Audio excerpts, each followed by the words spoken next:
क्या एक हत्यारा, एक पापी कभी भगवान को पा सकता है? क्या अनजाने में की गई एक गलती किसी का भाग्य बदल सकती है? शिव पुराण में एक ऐसी कहानी छिपी है जो साबित करती है कि महाशिवरात्रि की रात केवल एक साधारण रात नहीं है। इस रात एक खूंखार शिकारी जो जानवरों को मारने निकला था, वो बिना मंत्र और बिना पूजा के मोक्ष पा गया।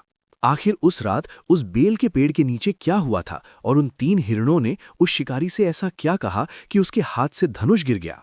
ये कहानी आपकी आंखों से आंसू ला देगी।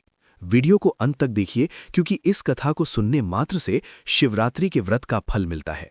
प्राचीन काल की बात है। एक शिकारी था गुरुद्रुह, क्रूर, निर्दयी और पाप कर्म करने वाला।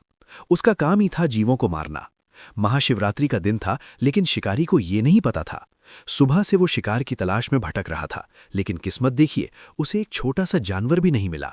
भूख से उसका बुरा हाल था और घर पर बच्चे खाने का इंतजार कर रहे थे। सूरज ढल गया, जंगल में घना अंधेरा छा गया। जंगली जानवरों के डर से और शिकार के इंतजार में वो एक जलाशय यानी तालाब के किनारे स्थित एक बेल यानी बिल्व के पेड़ पर चढ़ गया। उसे पता नहीं था कि उस पेड़ के ठीक नीचे सूखे पत्तों के ढेर में एक शिवलिंग छिपा हुआ है।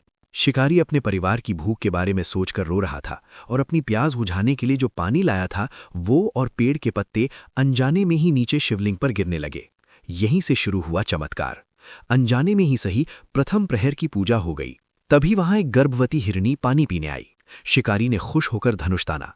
हिरनी की नजर उस पर पड़ी और उसने अपनी जान की भीख नहीं मांगी, बल्कि एक वचन दिया। उसने कहा, हे व्याध, मैं गर्भवती हूं, मेरे मरने से 2 जीवों की हत्या होगी। मुझे जाने दो, मैं अपने बच्चे को जन्म देकर खुद तुम्हारे पास लौट आऊंगी। सत्य पर ही ये धरती की है। शिकारी हैरान रह गया। एक जानवर और सत्य का वचन। उसने उसे जाने दिया। कुछ देर बाद दूसरी हिरनी आई, फिर तीसरी। हर बार शिकारी धनुष उठाता, अनजाने में बेलपत्र और जल शिवलिंग पर गिरते और पूजा हो जाती। हर हिरनी ने वादा किया कि वो अपने परिवार से मिलकर वापस आएगी।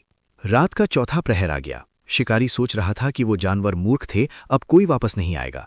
लेकिन तभी जो उसने देखा उस पर उसे विश्वास नहीं हुआ। वो सारी हिरनियां, एक हिरण और उनके बच्चे, पूरा परिवार अपना वचन निभाने उसके सामने खड़ा था। वे कह रहे थे, हमें मारकर अपनी भूख मिटा लो, हम अपना वचन निभा रहे हैं।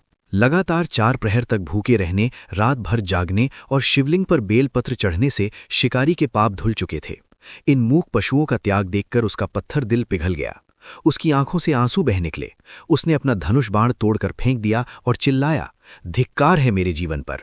जैसे ही शिकारी के मन में दया आई, आकाश से फूलों की वर्षा होने लगी। साक्षात महादेव वहां प्रकट हुए। अनजाने में किए गए व्रत और दया भाव से प्रसन्न होकर शिवजी ने कहा, हे व्याध, आज तुमने मुझे अनजाने में ही सही लेकिन सच्ची पूजा दी है। भगवान ने उसे मोक्ष दिया और आशीर्वाद दिया कि अगले जन्म में वो राजा चित्रभानु बनेगा और उसे शिवलोक की प्राप्ति होगी। दोस्तों, ये ताकत है महाशिवरात्रि की। अगर एक पापी का अनजाने में किया व्रत उसे मोक्ष दे सकता है, तो सोचिए अगर आप सच्चे मन से ओम नमः शिवाय का जाप करेंगे तो महादेव आपको क्या नहीं दे सकते। तो इस महाशिवरात्रि सिर्फ उपवास ही नहीं, अपने मन से वैर और पाप का त्याग भी करें। अगर इस कथा ने आपके रोंगटे खड़े कर दिए हैं तो कमेंट्स में हर हर महादेव लिखें और अपनी हाजिरी लगाएं। ऐसे ही दुर्लभ पौराणिक कथाओं के लिए चैनल को सब्सक्राइब करें। मिलते हैं अगले वीडियो में। जय भोलेनाथ।